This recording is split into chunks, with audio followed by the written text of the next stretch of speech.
On my son's wedding day, I woke up bald. My daughter-in-law had cut my hair while I was sleeping, just so I wouldn't look prettier than her mother. They had no idea I was hiding a $2 million inheritance. I'm glad to have you here. Follow my story until the end and comment the city you're watching from, so I can see how far my story has reached. I woke up on my son's wedding day completely bald. For a moment, lying there in the dim morning light, I thought I was having a nightmare. My hand reached instinctively to my head, expecting to feel the silver waves I'd carefully maintained for decades. Instead, my palm met bare scalp, rough with stubble. The mirror confirmed my worst fear: 67 years of life, and I'd never looked more vulnerable. Patches of hair clung desperately to my scalp, as if someone had taken scissors, or worse, to my head while I slept. My reflection stared back, hollow-eyed and unrecognizable. "Bellamy," I whispered, my voice cracking. She'd done this. My daughter-in-law had crept into my room sometime during the night and butchered my hair. The realization hit me like a physical blow, doubling me over the bathroom sink. I'd spent weeks at the salon preparing for today, Marty's wedding day.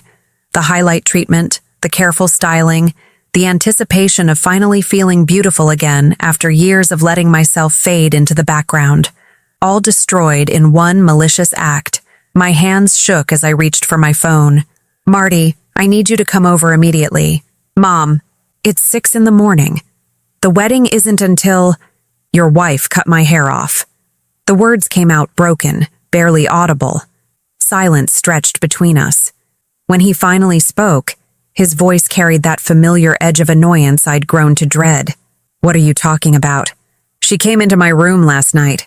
She cut off all my hair, Marty. I'm bald." Another pause. "Mom, that sounds— Are you sure you didn't have some kind of episode? Maybe you should—" "I'm not having an episode." The words exploded from me, desperate and raw. "Your wife attacked me in my sleep." When Marty arrived an hour later, Bellamy was with him. She walked into my home with the casual confidence of someone who owned the place, her perfectly styled blonde hair catching the morning sunlight streaming through my kitchen window. "Oh my goodness, Paulette," she said, covering her mouth in mock horror. "What happened to your hair?" The performance was flawless. If I hadn't known better, I might have believed her concern was genuine. "You know exactly what happened," I said, my voice steadier than I felt. Bellamy's eyes widened with theatrical innocence. "I have no idea what you mean. Marty, your mother is accusing me of something terrible." My son looked between us, his face a mask of frustration. At 35, Marty had inherited his father's weak chin and my stubborn streak, but none of the backbone needed to stand up to the woman he'd married. "Mom, this is crazy. Bellamy was with me all night. We stayed at the hotel, remember? For the rehearsal dinner. She could have come here after you fell asleep.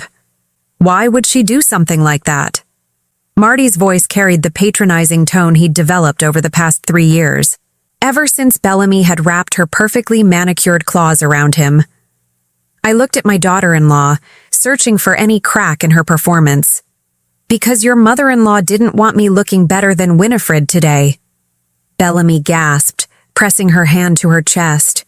"Paulette, how could you say such a horrible thing? I would never. You told me last week that Winifred was nervous about the photos, that she was worried about looking old next to the groom's family. I was just making conversation." Bellamy's voice rose to the perfect pitch of wounded innocence. "I can't believe you'd twist my words like this." Marty stepped closer to his wife, his arm sliding protectively around her waist. The gesture sent a cold knife through my chest. "Mom, you need to apologize. Right now." "Apologize?" The word came out as a whisper. "Marty, look at me. Really look at me." He glanced at my bare scalp, then quickly away. "Maybe you should see a doctor. Hair loss can be a sign of stress, or— It didn't fall out. It was cut. You're being paranoid, Mom. And frankly, it's embarrassing." Embarrassing. The word settled in my stomach like a stone. My own son found my pain embarrassing. Bellamy moved closer to Marty, her voice soft and reasonable. "Maybe we should postpone the wedding. Give Paulette time to get help." "No!" The word burst from me with surprising force. "Don't you dare postpone this wedding because of what you did to me." "What I allegedly did," Bellamy corrected. her smile never wavering. I stared at my son, searching his face for any trace of the little boy who used to climb into my bed during thunderstorms. You really believe her over me? I believe what makes sense, Mom. And this doesn't make sense. The silence that followed felt like a death.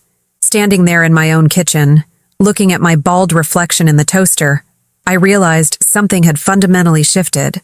I was no longer Marty's mother in any way that mattered. I was an inconvenience, a problem to be managed. I need to find something to cover my head, I said finally. Bellamy's smile brightened. Oh, I saw a lovely little wig shop downtown. Very affordable. The word affordable hung in the air like an insult. This from a woman who spent more on monthly highlights than most people spent on groceries. As they left, Marty paused at my door. Mom, please don't make a scene today. This day isn't about you. I nodded, not trusting my voice. After the door closed, I sank into my favorite chair and let the tears come.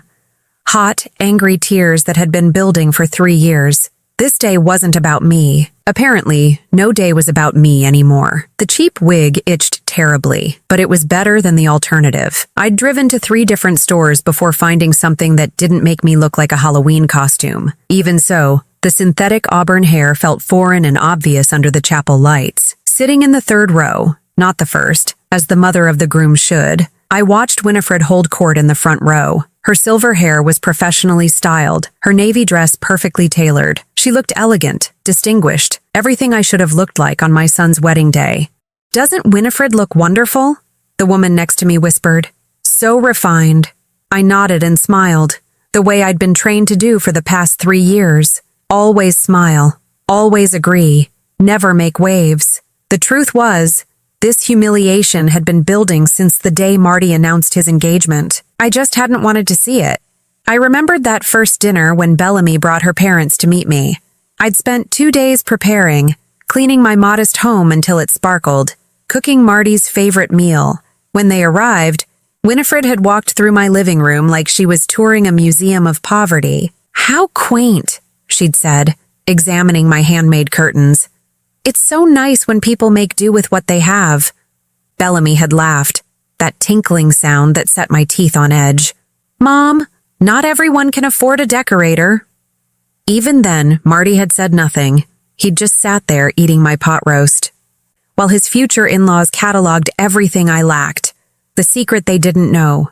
The secret no one knew. Burned in my chest like a coal. $2 million. That's what my sister Charlotte had left me when she died 2 years ago. Charlotte, who'd never married, never had children, who'd built a small fortune through careful investments and a successful accounting practice. Promise me you won't tell anyone right away, she'd whispered from her hospital bed. Watch how people treat you when they think you have nothing. That's how you'll know who really loves you. I'd kept that promise, even when it meant enduring Bellamy's casual cruelties. Even when Marty started treating me like a burden instead of his mother. The wedding march began, and I watched my son's face transform as Bellamy walked down the aisle. He looked at her like she was everything good in the world. The way he used to look at me when he was small and I was his whole universe. After his father died, it had been just the 2 of us against the world. Marty was 8, lost and angry, and I'd worked 3 jobs to keep us afloat.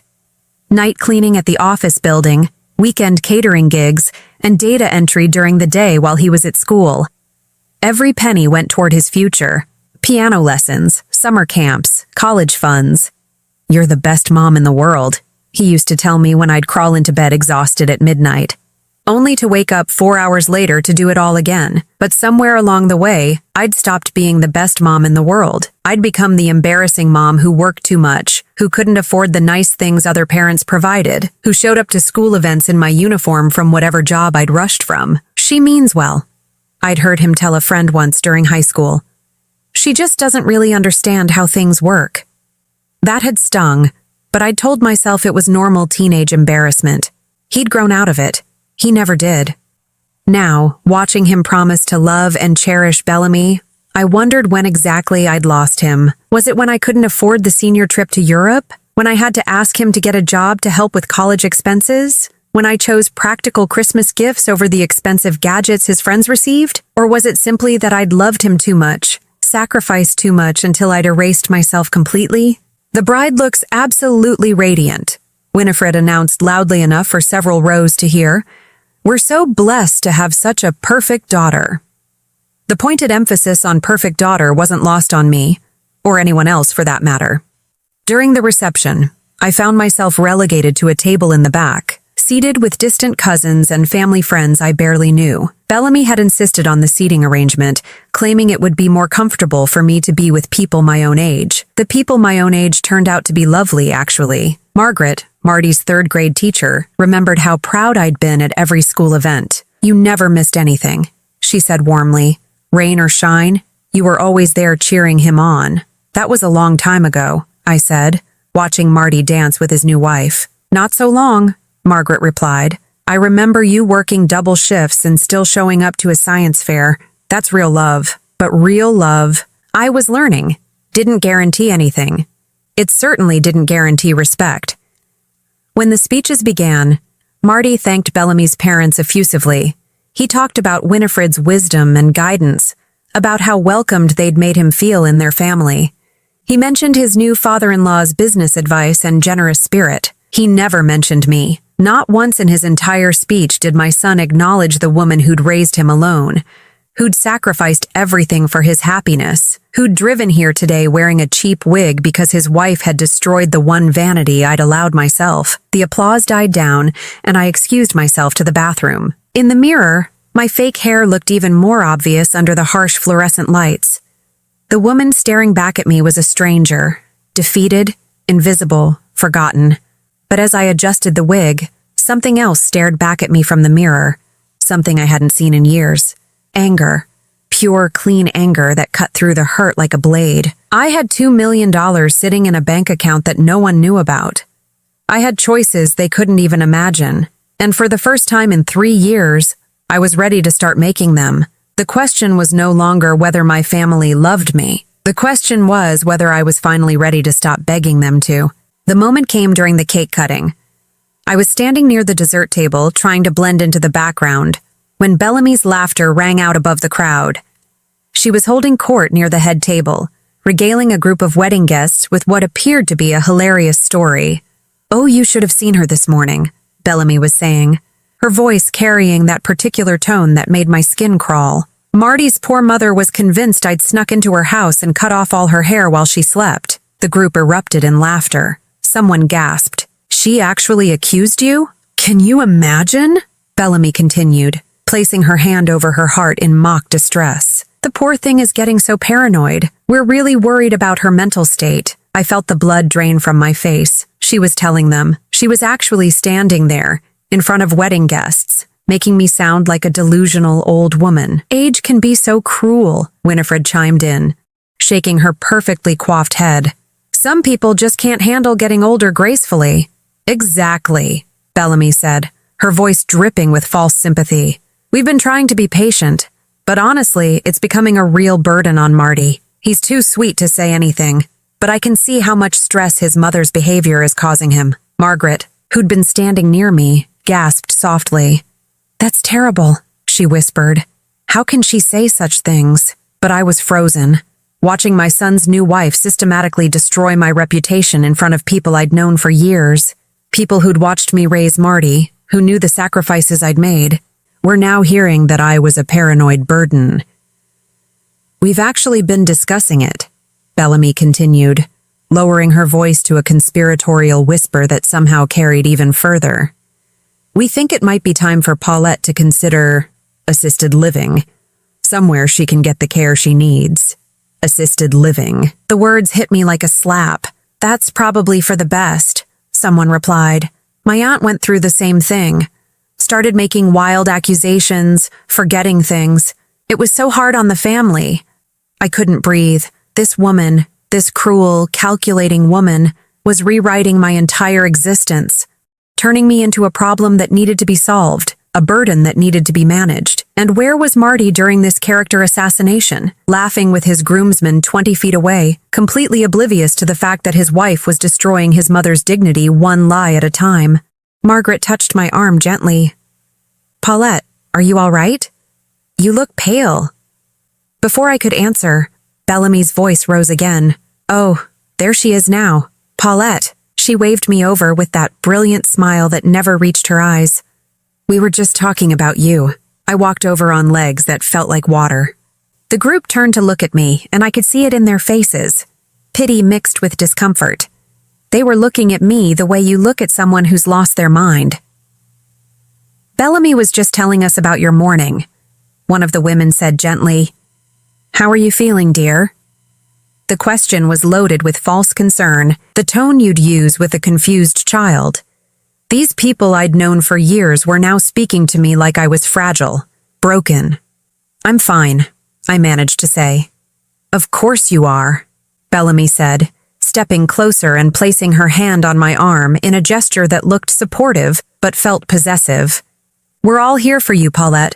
That's what family is for." Family. The word tasted bitter in my mouth. "Actually," Bellamy continued, her voice taking on that bright, helpful tone that made my skin crawl, "Marty and I have been talking, and we think it might be time for you to step back a little. You know, focus on yourself. Maybe it's time to retire from trying to manage everyone else's lives." The group murmured agreement. Retire from managing everyone else's lives. As if I'd been some sort of interfering mother-in-law instead of a woman who'd raised her son alone and asked for nothing but basic respect in return.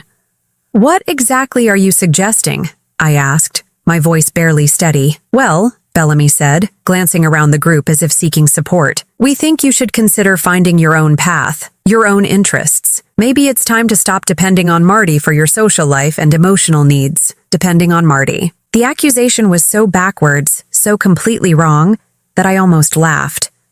I hadn't depended on Marty for anything in years. If anything, he still called me when he needed advice, when his car broke down, when he and Bellamy had their fights. "You think I depend on my son?" I asked. "Oh, sweetie," Winifred jumped in, her voice syrupy with false kindness. "It's so common for widowed mothers to become overly attached to their children. It's not your fault, but it's not healthy either. Overly attached. To the child I'd raised alone, to the son I'd worked 3 jobs to support, to the boy who used to tell me I was his best friend." "Exactly," Bellamy said, warming to her theme. "Marty needs space to build his own family now. It's not fair to burden him with constant drama and accusations." The word burden hit me like a physical blow. After everything I'd sacrificed, everything I'd given up, I was being labeled a burden by a woman who'd known my son for 3 years. "I think there's been a misunderstanding," I said, my voice getting stronger. "I never accused anyone of anything that wasn't true." Bellamy's smile faltered for just a moment, so quickly I almost missed it, but then it was back, brighter than ever. "Of course, dear," she said, "but you have to understand how it sounded. How it made Marty feel to have his new wife accused of something so bizarre." Bizarre? The word came out louder than I intended. Several people nearby turned to look. "Paulette," Winifred said firmly, "you're making a scene. Making a scene. At my own son's wedding. For defending myself against lies." I looked around the group, at faces I'd known for decades, and saw nothing but discomfort and pity. They believed her. Every word of her carefully crafted narrative, they believed. "You're right," I said finally. "I think it is time for me to step back." Bellamy's smile was triumphant. "I'm so glad you understand. We all want what's best for everyone." What's best for everyone? Everyone except me, apparently. I excused myself and walked to the parking lot, my cheap wig sliding slightly in the humid air. Behind me, I could hear the party continuing, the laughter and music carrying on as if nothing had happened, as if I had never been there at all. Sitting in my car, still wearing the itchy wig that covered my humiliation, I made a decision. Bellamy was right about one thing. It was time for me to step back, but not in the way she thought. The lawyer's office smelled like leather and old money. Robert Hartwell had been Charlotte's attorney for 15 years, and when I called him the Monday after the wedding, he fit me in immediately. "I need to make some changes to my will," I told him, sitting across from his mahogany desk in my best dress, not the mother of the groom outfit I'd carefully selected and never worn properly. "Of course, Mrs. Patterson. What kind of changes are we talking about?" I pulled out the manila folder I'd prepared. Inside were copies of everything. The original will leaving everything to Marty, my bank statements showing the inheritance from Charlotte, and a new plan I'd drafted in my careful handwriting. "I want to remove my son as beneficiary," I said calmly. Robert's eyebrows rose slightly, but his expression remained professionally neutral. "That's certainly your right. May I ask what's prompted this decision?" "Let's just say my family has made it clear that they don't value my presence in their lives." He nodded, making notes. "And who would you like to designate as your new beneficiary?" I'd thought about this for 3 sleepless nights. "I want to establish a scholarship fund for single mothers pursuing nursing degrees." The irony wasn't lost on me. I'd worked as a nurse's aide for 12 years, one of my 3 jobs while raising Marty. It had been good, honest work, and I'd always regretted not having the time or money to get my RN degree. "That's a lovely legacy," Robert said. "We can absolutely arrange that. Will there be any provisions for family members?" "None." He made another note. "Mrs. Patterson, I have to ask, is this decision being made under any duress? Are you feeling pressured by anyone?" I almost laughed. If anything, I was finally free from pressure. No duress, just clarity. The next item on my list was harder. I drove to Riverside Properties, the real estate office where Janet Morrison had worked for 20 years. Janet had sold me my house when Marty was 10, and I trusted her discretion. "Paulette!" Janet smiled warmly when I walked in. "How was the wedding? I heard it was beautiful." Beautiful. Yes, I suppose it had been, if you ignored the character assassination and public humiliation. "It was lovely," I said. "Janet, I need to talk to you about selling my house." Her smile faltered. "Selling? But you love that house. You've put so much work into it." I had loved it. Every weekend for 15 years, I'd poured my free time into that little 2-bedroom home. The garden I'd cultivated, the kitchen I'd renovated penny by penny, the living room where Marty had done his homework while I worked my night shift paperwork at the kitchen table. "I'm ready for a change," I said simply. "Well, the market is good right now. Are you looking to downsize? There are some lovely senior communities." "Actually, I'm thinking of moving out of state." Janet blinked. "Out of state? Where?" "Oregon. My cousin lives in Portland. She's been asking me to visit for years." It was true. Rebecca had been my mother's sister's daughter, and we'd stayed in touch through Christmas cards and occasional phone calls. When I'd called her yesterday, she'd been thrilled. "You should come for an extended visit," Rebecca had said. "I have a wonderful community here. Active seniors, book clubs, hiking groups. You'd love it. I might need to make it permanent," I'd told her. "Even better. I have a guest room that's yours as long as you need it." Janet was still staring at me. "Paulette, this seems very sudden. Are you sure you're not making this decision too quickly? Maybe you should talk to Marty first." "Marty made it clear at his wedding that he thinks I need to find my own path and stop depending on him," I said. "I'm simply taking his advice." Over the next 2 weeks, I moved with quiet efficiency. I donated most of my furniture to charity, keeping only the pieces that held real meaning. My mother's china, Charlotte's jewelry, the photo albums documenting Marty's childhood. I didn't tell anyone what I was doing. Not Marty, not the neighbors, not the women from my book club. I simply went about my business, tying up loose ends with the methodical precision I'd learned from decades of managing crisis after crisis on my own. The hardest part was the storage unit. I rented a small space across town and filled it with boxes of Marty's childhood memories, his report cards, art projects, the Mother's Day cards he'd made me in elementary school with construction paper and crayons. "You're the best mom ever," one card read in his 6-year-old handwriting. "I love you to the moon and back." I packed it all away carefully, just in case someday he wanted to remember who I used to be to him. The phone calls started 2 weeks after the wedding. First, it was just Marty checking in, his voice carrying that slightly guilty tone that meant Bellamy had probably made a comment about him neglecting his mother. "Hey, Mom. Just wanted to see how you were doing." "I'm fine, sweetheart. How's married life?" "Great." "Great. Bellamy's amazing. We're really happy." "I'm glad. Are you doing anything fun? Getting out at all?" The question was loaded with the subtext of our last conversation. Was I making my own life as Bellamy had suggested? Was I learning to be less dependent? "Actually, yes," I said. "I've been quite busy." "Oh, good. What kind of stuff?" "Just taking care of some things I've been putting off." It wasn't a lie. I had been putting off living my own life for decades. The second call came when my house went on the market. Janet must have mentioned it to someone because Marty's voice was sharp with confusion. "Mom, what's this about you selling the house? Janet Morrison called Bellamy and said you'd listed it." "I'm making some changes," I said calmly. "What kind of changes? You didn't say anything about selling." "You're right, I didn't mention it. I'm learning to make my own decisions without burdening you with the details." There was a pause. "Burdening me? Mom, what are you talking about? Bellamy made it quite clear at your wedding that I needed to stop depending on you and find my own path. I'm doing exactly that." "I think there's been a misunderstanding." "No misunderstanding," I interrupted gently. I heard her quite clearly, and she was right. It's time for me to build my own life.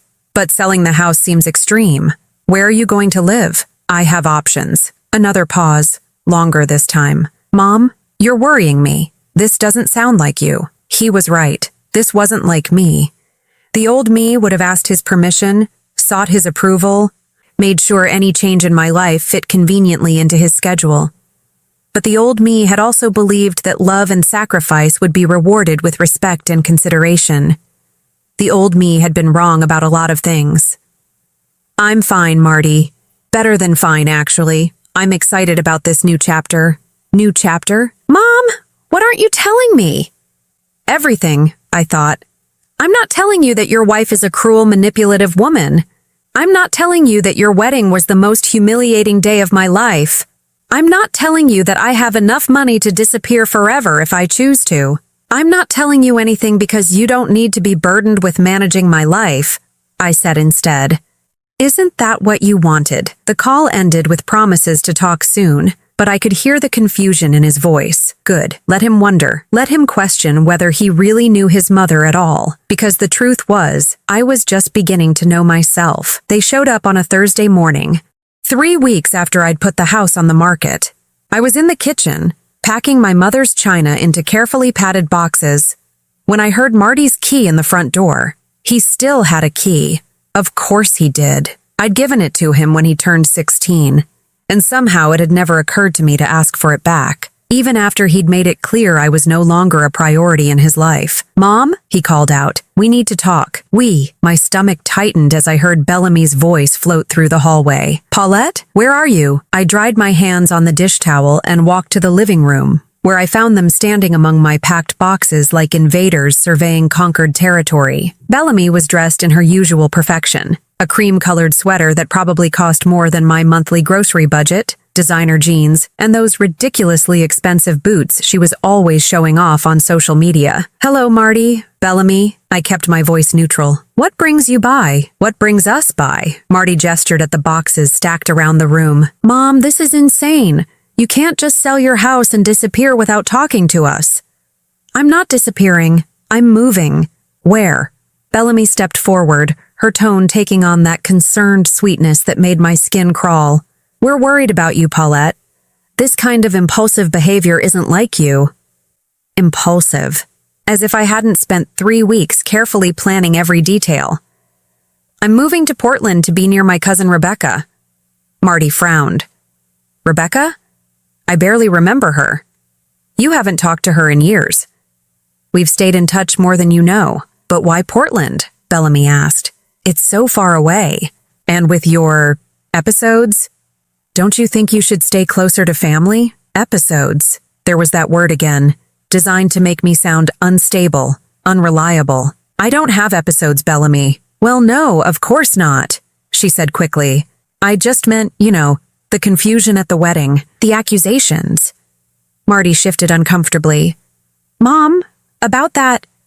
"About what?" I asked. "About your wife cutting my hair? Or about her telling everyone at your reception that I was losing my mind?" Bellamy's perfectly applied makeup couldn't hide the flash of panic in her eyes.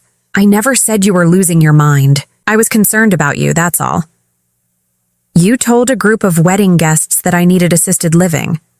"That's not..." She stopped, collected herself. "I think you misunderstood the conversation." "I understand perfectly." I moved to the mantelpiece and picked up a framed photo of Marty's college graduation.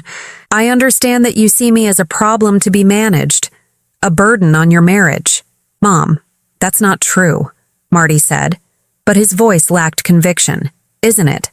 I turned to face them both. When was the last time you called me just to talk, Marty? Not because you needed something, not because Bellamy reminded you that you should check on your poor, lonely mother, but because you actually wanted to hear my voice? He opened his mouth, then closed it again.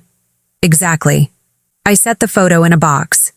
You've made it clear that I'm no longer welcome in your life as anything more than an obligation, so I'm removing that obligation. You're being dramatic, Bellamy said, her voice sharpening. We never said you weren't welcome. You told me to find my own path and stop depending on Marty. I'm doing exactly that. I meant you should find hobbies. Bellamy's composure was cracking. Join a book club, take up gardening, make some friends your own age. I didn't mean you should run away to another state like some kind of runaway teenager. I'm 67 years old, Bellamy. I don't need your permission to make decisions about my own life. Marty stepped between us. Okay, let's everybody calm down. Mom, I think there's been a huge misunderstanding. We don't want you to move away. We want you to be part of our family. What family? The words came out harsher than I intended. The family that seats me in the back row at your wedding? The family that doesn't mention me in the groom's speech? The family that thinks I'm so unstable that I'd cut my own hair and blame someone else for it? I never said I thought you cut your own hair, Marty said weakly. You didn't have to say it. You believed her without question. You chose her story over mine without even considering that your mother might be telling the truth. Bellamy crossed her arms. Because your story didn't make sense, Paulette. Why would I do something so horrible? Because you wanted to make sure I didn't look better than your mother in the wedding photos. That's ridiculous. Is it? You told me yourself that Winifred was nervous about looking old next to the groom's family. I was making conversation. No, I said quietly. You were gathering intelligence. You were finding out what insecurities you could exploit. The silence that followed was deafening. Marty looked between us like he was watching a tennis match, his face pale with confusion. This is exactly what I'm talking about, Bellamy said finally. These paranoid accusations. It's not healthy, Paulette. You know what's not healthy? I set down the box I was holding and faced her directly. 35 years of putting my son's needs before my own? Only to be treated like an embarrassment at his wedding. 35 years of working multiple jobs and sacrificing everything so he could have opportunities I never had, only to be told I'm a burden on his new marriage. Mom, Marty said softly. 35 years of love and devotion, I continued, my voice getting stronger, only to discover that it means nothing compared to 3 years of manipulation from a woman who sees me as competition for her husband's attention. I don't see you as competition, Bellamy said, but her voice was too sharp, too defensive. Don't you? Then why did you need to destroy my appearance on your wedding day? Why did you need to humiliate me in front of people I've known for decades? Why did you need to make sure everyone saw me as the crazy mother-in-law instead of the woman who raised the man you claim to love? Bellamy's mask was slipping completely now. Because you are the crazy mother-in-law. You're possessive and jealous and you can't stand that Marty doesn't need you anymore. The truth hung in the air between us like a live wire. There it is, I said softly. Finally, the real Bellamy. Marty stared at his wife in shock. Bellamy? What the hell? Oh, don't act surprised, she snapped. You complain about her constantly. How she calls too much. How she still treats you like you're 12 years old. How she makes everything about herself. I never said, you said all of it. Every time she does something annoying, you come home and vent to me about it. You're just too much of a coward to say it to her face. I felt something inside me break. Not my heart. That had been breaking slowly for years. Something deeper. The last thread connecting me to the son I'd raised. The boy who used to defend me against the world. I see, I said quietly. Marty's face crumpled. Mom, I didn't mean... Yes, you did. I picked up another box, surprised by how steady my hands were. And you know what? You're right. I have been possessive. I have been jealous. Because for 35 years, you were the center of my universe. And I couldn't accept that I wasn't the center of yours anymore. I looked at both of them. My son, who couldn't meet my eyes, and his wife, who was practically vibrating with vindicated rage. But I accept it now. So here's what's going to happen. I'm moving to Portland next week. I'm starting a new life with people who actually want me around. And you two can build your perfect little family without the burden of dealing with me. Mom, please, Marty said. We can work this out. No, we can't. Because this isn't a misunderstanding, Marty. This is who you've become. And I finally understand that no amount of love from me is going to change that. I walked to the front door and opened it. I think you should leave now. They didn't move for a long moment. Then Bellamy grabbed Marty's arm and pulled him toward the door. Fine, she said. But don't expect us to come running when you realize you've made a mistake. After they left, I sat among my packed boxes and felt something I hadn't experienced in years. Relief. The worst had happened. The pretending was over, and I was still breathing. In fact, for the first time in decades, I felt like I could breathe freely. 6 months after leaving everything behind, I was standing in my new kitchen in Portland, watching the rain paint patterns on the window while fresh coffee brewed. My hair had grown back, silver and soft and styled exactly how I wanted it. No one had touched it but my new hairdresser, a lovely woman named Sarah who didn't ask intrusive questions about my past. Rebecca had been right about the community here. Within a month, I'd joined a hiking group for seniors, a book club that met at the local coffee shop, and a volunteer program at the children's hospital. For the first time in my adult life, I was living for myself. The letter from Marty sat unopened on my counter. It had arrived yesterday, forwarded from my old address, his third attempt at contact since I'd left. The first two had been phone calls that I'd let go to voicemail. Messages full of confusion and hurt that I'd listened to once and then deleted. I wasn't ready before. Today, I thought I might be. Dear Mom, it began in his familiar handwriting. I've been trying to reach you for months. I know you're angry, and I know we hurt you. I'm writing because I need you to know that Bellamy and I are having problems. I set the letter down and poured my coffee, adding the real cream I'd never allowed myself when money was tight. Through the window, I could see Mrs. Chen from next door tending her garden. She'd invited me for dinner tomorrow night, just because she enjoyed my company. I picked up the letter again. She's been different since you left. Colder, more controlling. Yesterday, she told me I needed to choose between having a relationship with you and staying married to her. She said if I contacted you, she'd know I was choosing you over her. I almost smiled. Bellamy's mask was finally slipping for Marty, too. I keep thinking about what she said that day at your house. About me complaining about you. The truth is, I did say those things. When I was frustrated or tired, I would vent to her about things that seemed annoying at the time. But I never meant for her to use those conversations as ammunition against you. Too little, too late, I thought. But I kept reading. I've been thinking about when I was a kid after Dad died. Do you remember that night when I was afraid there was a monster under my bed? You didn't just tell me there was nothing there. You got a flashlight and we searched the whole room together. Then you made me a monster spray with water and lavender, and you said as long as I had that, no monster could hurt me. I remembered.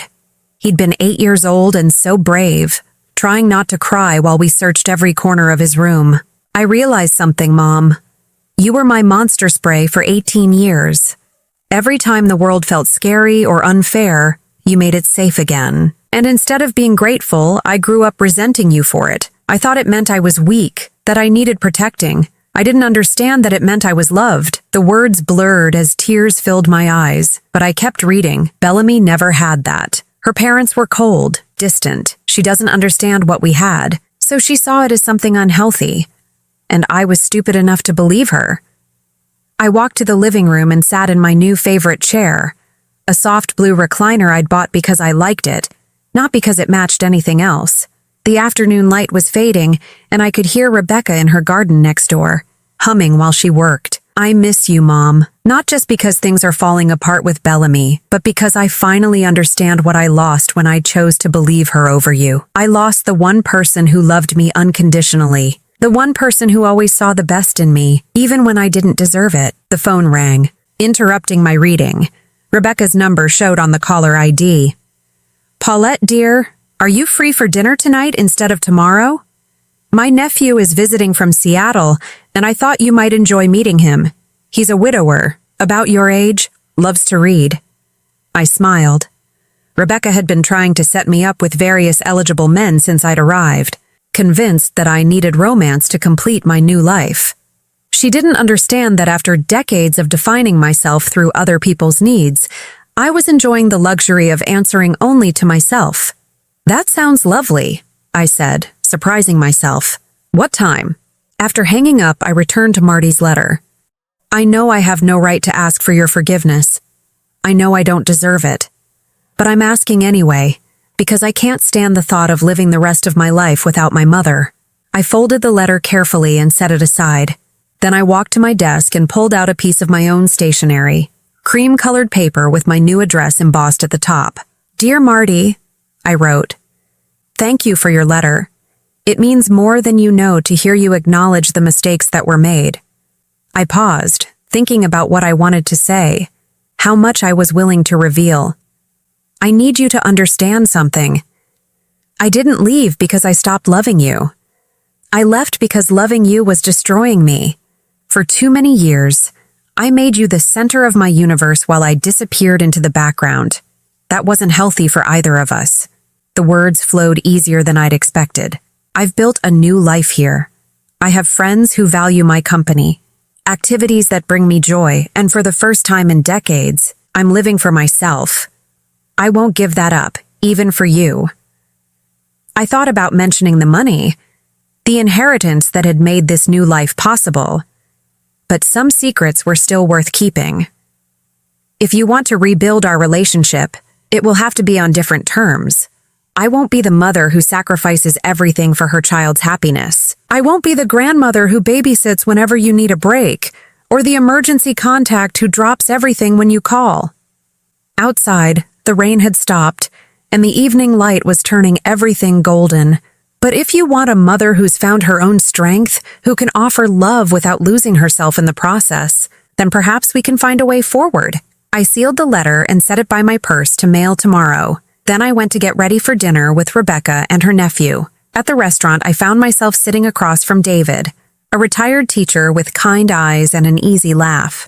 He told stories about his students, asked thoughtful questions about my move to Portland, and never once made me feel like I needed to justify my choices. "Rebecca tells me you're quite the hiker," he said over dessert. "I've been looking for someone to explore some of the harder trails with. Most of my friends think I'm too old for adventure." "I'd like that," I said, meaning it.